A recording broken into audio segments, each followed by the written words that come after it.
Let's do a crash course on personal injury documentation. Okay, so we're going to go big picture and how it comes together. So let's talk about the big picture first. So here's the big picture.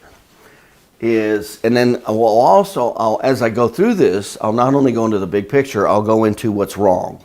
We'll go into what is common, some of the most common things that are not being done, and why it's a problem. Why it's a problem with attorneys.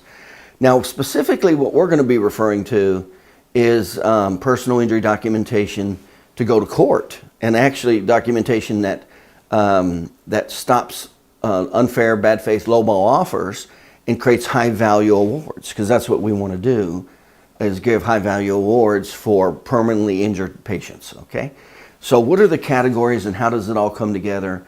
And then I'll also go into why a lot of chiropractors have bad documentation, and it's basically worthless to the attorney. In other words, there's no value to the attorney, and that's the real problem.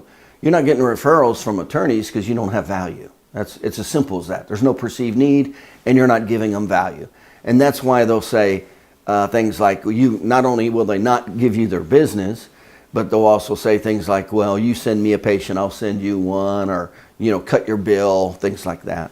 Well, that never happens when you create value. And I'm not just talking about a little value. I'm talking about overwhelming value. When you give somebody overwhelming value, they're afraid to lose you. And that's essentially what happens, okay? So, and that's what happens when we get attorney referrals. When we actually go into the marketing of this, we actually use the documentation. You got to know the documentation because that's a lot of the marketing. Especially the educational sales presentation is all about the documentation. So if you don't know the documentation, you won't be able to do any of the marketing. And then if you do the marketing, you better back it up with your documentation. So you see it goes hand in hand. So let's go ahead and get started with this big picture here, okay?